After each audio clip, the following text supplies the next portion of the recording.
านดองมาแล้วดองอยู่บ้านหุยงัวเปล่าห้องเฮียนนี่เข้าอยู่ไสกงเฮียนนี่บ้านจัดสรรนี้มอชีมากินข้าวอยู่นี่แล้วกลับไปต่ออีกเออจนยืดตายจนหลอดตายยังได้กินคือบ้านคือมึงยังไม่เยอะคือยังวังนะ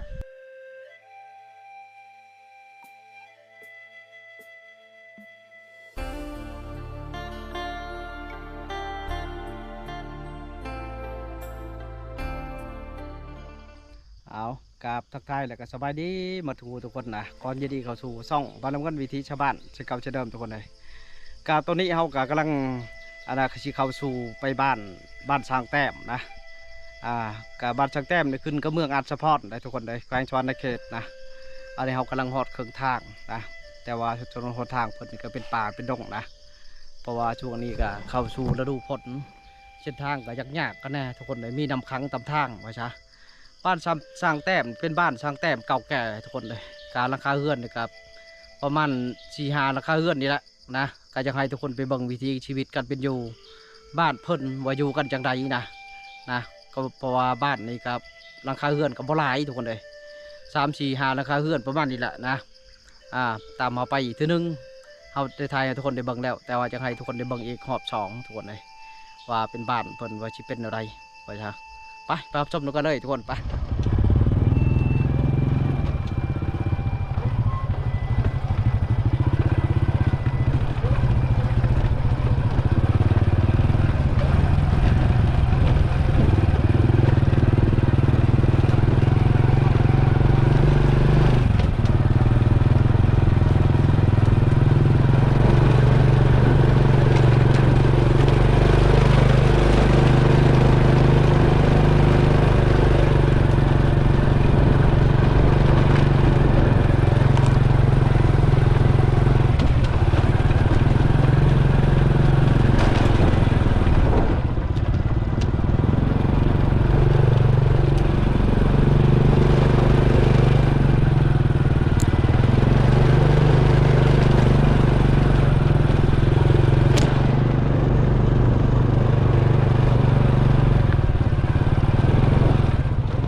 เด้เขามาสู่บ้านของเพิ่นทุกคนเลยเป็นอยู่นี่นะนี่บ้านของเพิ่นเป็นหมู่บ้านน้อยๆนะ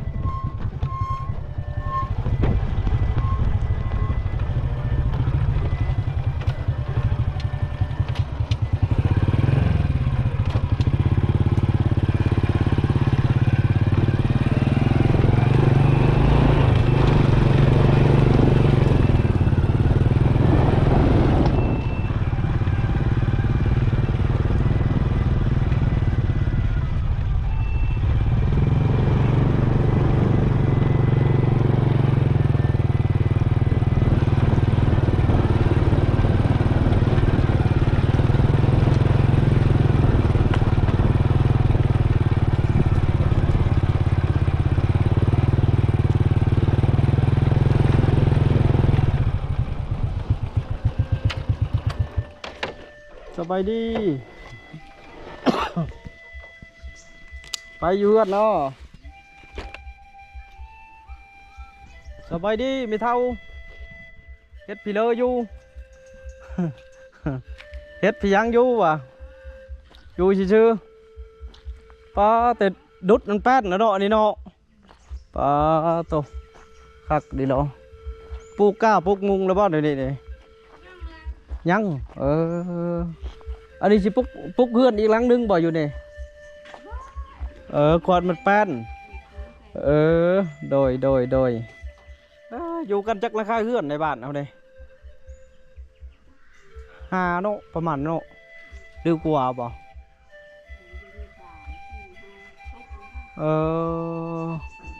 ก็มวนเนาะไปแบบหนึงเนาะ เลี้ยงเป็ดเลี้ยงไก่ไว้จ้ะ โฟเป็ดไก่มันก็บ่เสียดอกแบบนี้เนาะบ่เสียเนาะคนบ่หลายก็สิว่านะคนบ่หลายไว้จ้ะปลูกมันปลูกหยังหมดหรือเปล่า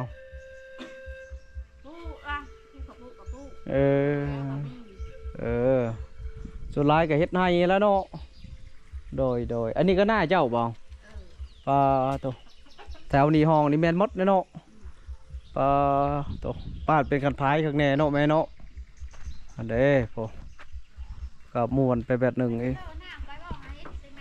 ไปหาเฮ็ดบดออกนี่เนาะเห็นเขาได้อยู่ได้เห็นในบ้านอันนี้บ้านทงคันครับนะเห็นเขาหิวไปมันอยู่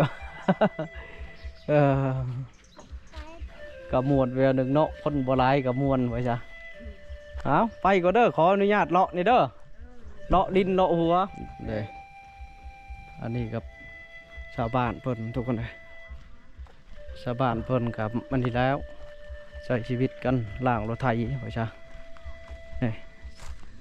หมู่บ้านดังเดิมไว้จ้ะเป็นบ้านสังแต้มแต่ก่อนก็ร้ายเด้เพื่อนคนกันทุกคนเลยแต่เพิ่นก็มาอนัดเพิ่นย้ายออกไปอยู่บ้านจัดสรรพละทางบ้านหุยงัวเพิ่นทุกคนเลยนะมีน้องสะเอกจ้ะสบาย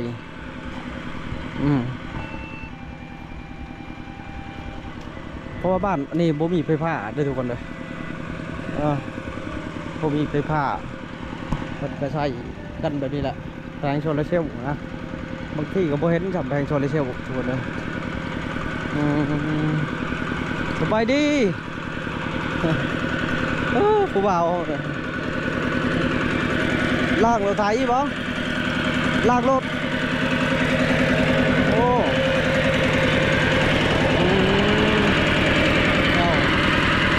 ลากลายดูเลย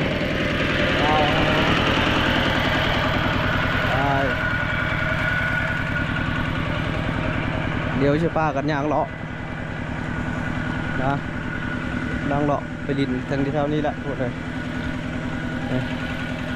โอ้บาทเงียบสงบดีทุกคนเลยเอามาช่วงหนึ่งเราคนโบราณทุกคนเลยมาบันนี้เราคนลายพบคนเลยโอ้มากระเห่าอันนี้ก็เป็นอีกหนึ่งครอบครัวเลยชียูไปตามนี่แหละ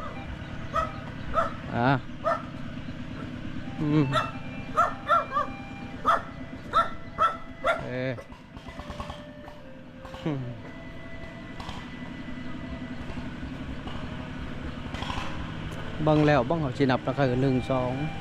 3 4 5แล้วก็เฮือนนะ5 6แล้วก็เฮือนนี่แหละสบายดี ไปเยือนเนาะ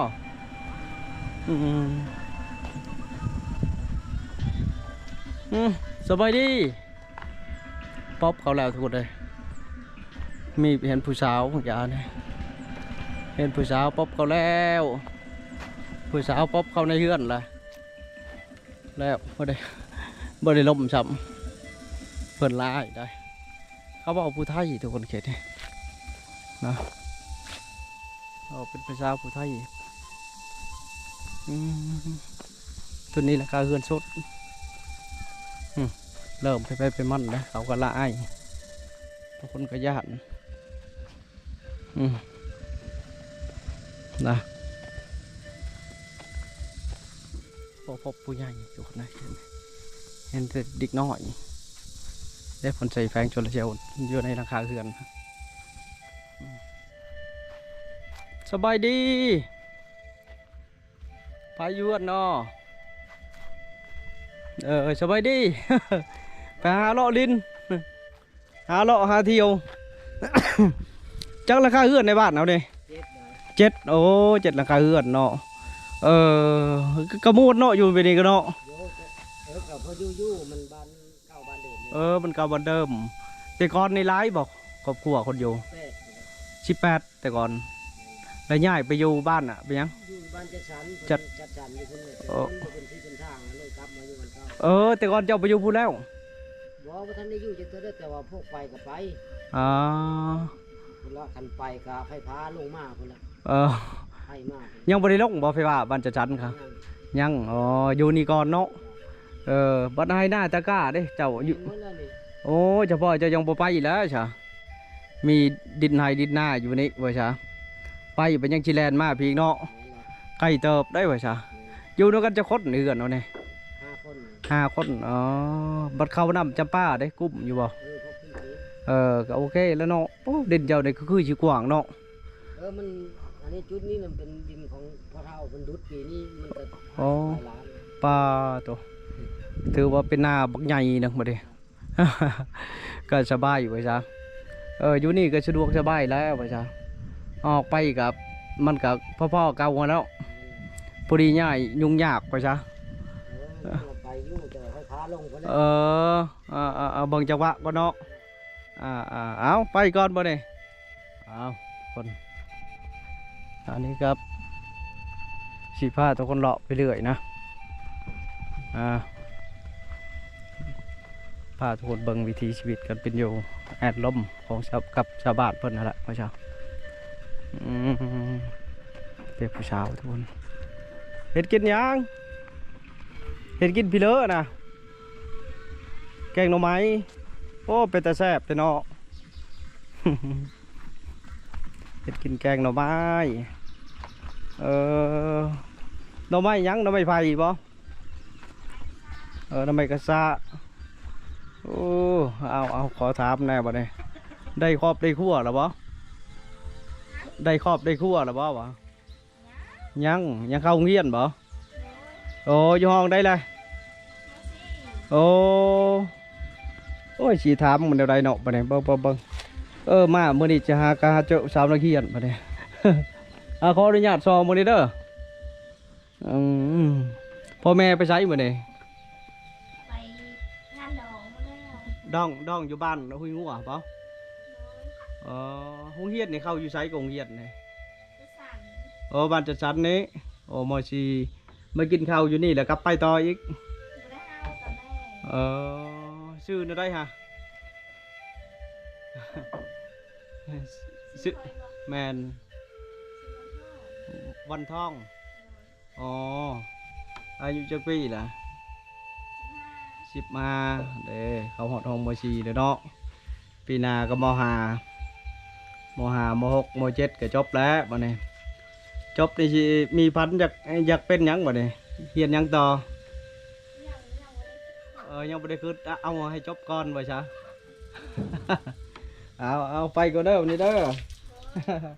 เบิ่งเจ้าคือสิอ้ายครับ อันนี้เริ่มลูกนาเพิ่นทุกคนเลยนาปัญหายิงป่าได้นะเจ้าบ่ไปยิงเก่งเนี่ยบ่นาตัวนี้เจ้าไปยิงเก่งบ่ไปยิงป่าเนี่ยนะเห็นลูกแหลมๆนี่เจ้าไปเองบ่พอ เอาไปก่อนบ่เนี่ยไปทุกคนเลยเดี๋ยวมีดำมาด้านข้างในเนาะดำมาด้านยังใช้ได้บ่เนี่ยเดี๋ยวทุกคนเลยก็สะดวกสบายไปซะป้าเมียเขาเบ็ดอะไรเนี่ย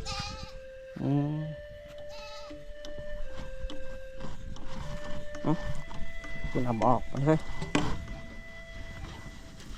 อืมยังมีน้ำเลยทุกคนนะยังใช้ได้อยู่ตัวนี้เลยคือผักข่าเลยทุกคนบ้านที่7 หลังคาเฮือนทุกคนเลยนี่เพิ่งก็อยู่กันแบบเรียบง่ายนี่แหละเมื่อเช้ามวนไปวัดหนึ่งอันนี้ต้นจำปาเลยบ้านเก่าบ้านแก่แต่สมัยก่อนเพิ่นนิยมเปิดปลูกทุกคนเลยต้นจำปามังมี่อันนี้ต้นมังมี่ต้นไม้นี่คาดว่าคนบ่อยู่เนี่ยมันสีบ่อยากมากมันสังเกตบ้างนะต้นมะขามเหล่าเข่านี่บ่ฮู้ว่าเพิ่นยังใส่หรือว่าใหญ่ก็ละหัวช้า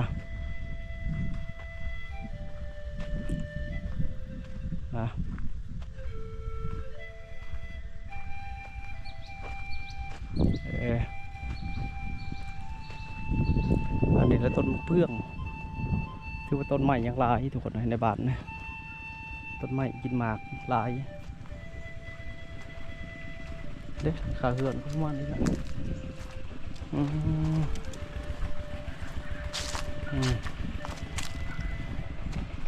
ก็อยู่เป็นสงบบ้านอันนี้แหละเพิ่นถืออันนั้นศาสนาพุทธทุกคนเลยบางเลยเขาไม่ได้ถือศาสนาผีนะเพิ่นเช็ดบุญนี่แหละเพราะว่าป้าจะได้ได้เนาะเ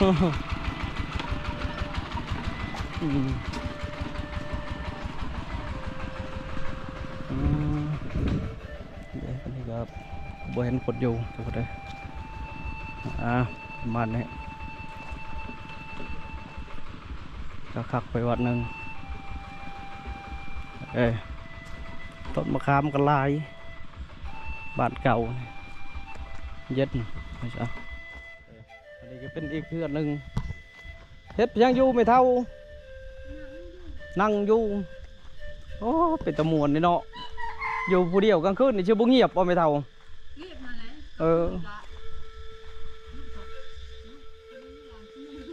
วอยู่นำกันนี้เด้กระมวลไปแบบหนึ่งเนาะเลี้ยงเป็ดเลี้ยงไก่เนาะอยู่นี่เนาะเบิ่งเลี้ยงเป็ดเลี้ยงไก่ก็หมดแล้ว10 ตัวไม่ย่างสักตัวเลยเอามียังเอาคนบ่ร้ายกันยังเสียแล้วแล้วโอ้แล้วพังพอดแล้วแถวนี้เนาะก็พังพอดนั้นบ่เห็นพุ่นย่ำโดย11 12เห็นเนาะแล้วใหญ่ก็ยังเอาแล้วเนาะย่างเจ้าโตแม่นขาแล้วเนาะไม่เท่าเนาะยากไว้ซะบ่ได้เฮ็ดบ่ได้ไปให้บ่ได้เนาะไปเพิ่นลูกหนีมาแล้วเขาไปใช้ลูกผู้นึงเงินอยู่บัญชีสันนั้นค่าดอกไปดองลูกผู้นึงไปนักจานพุ่นไปซื้อน้ำมันมาปาดไห้นั่นล่ะช่อยไม้เฮ็ดเถียงเฮ็ดหยังแล้วเนาะฮือไห้ยังหกอยู่จ้ะยังบ่แล้วยังไม่ฮือน้ำมันกระแพงเนาะเดี๋ยวนี้เนาะจักเจ็ดไรหน้าเดบเดสบ่หน้านี่หน้าก็เฮ็ดนั่นแหละว่าไอ้นั่นเลยอุกอ่างเลยนี่นี่มีเงินซื้อน้ำมันใช่หน่อยเว้าจะเฮ็ดลูกยอดเอาบ่นี่เลยกันว่ายอดเอาก็คันยอดทัดก็ได้กันได้ยอดแต่ยามนี้แหละฝนยังไม่ตกแห้งบ่ยอดแล้วยอดยามนี้พอดีเขาเริ่มยอดกันแล้วกันว่าลาอีกจะหน่อยมันสิบ่แพ้หญ้ามันสิขึ้นหญ้าหมดแล้วมันน้ำกระท่มปีแล้วนี่จะดำเชื่อแล้วก็น้ำท่มฮอดเดินชิปน้ำมันนั้นแน่แล้วจึงได้มงอมแง่ขึ้นเพราะเราไปได้จึงดีได้ปัดปุ่งเฮาจุบเจอจังก็ได้ไปเนาะก็ยากเนาะเฮ็ดให้เฮ็ดหน้าครับจักสิเฮ็ดอะไรจะตายจนหลอดตายยังได้กินคือบ้านคือเมืองแต่ยังไม่เยอะขึ้นจังหวังนะเนาะบ่ให้อันนี้ได้มีแผนสิไปอยู่บ้านจัดชั้นอยู่บ่แม่หรือว่าอยู่นี่เลยแม่น่ะแม่ว่าอันเดิน12ตัดกงข้าวกงน้ำแล้วแม่ว่าจะออกปีนี้แล้วมันมีท่านลาอยากออกไปอยู่น้ำมูไปซะมันหลายคนเนาะอยู่นี่มันก็คนบ่หลายเงียบอยู่แล้วเนาะในนี้ล่ะมิดจิลีอยู่กลางคืนให้กระเทกไปซะคืนก็คือดีใช่มอยมืดคืออยู่ เออ ฝนตกฝนเพิ่นนั่นก็ญาติมันดิ เออลบแน่เนาะจะทุกฝนตกชุดนี้นั่น เวทไปจ้าบ่เนี่ย เทวดาปรมีอลีและเต็ม เออ ตกของตกงามมะลิจังหวะ อืม จนน้ำเต็มห้วยเต็มห้องฟ้า โด ก็ ย ไม่ดังล่มก็ไม่ล่ม โดย จะทุกมะลิ เอาเขาไปก่อนเด้อวันนี้เด้อขอบอกขอบใจหลายๆทุกคนคลิปของเขาเดินเท่านี้ก็สิกราบลาพี่ละนอกนะถือว่าพบกันอีกคลิปหน้าทุกคนคลิปนี้ขอว่าสบายดีเอาบ๊ายบาย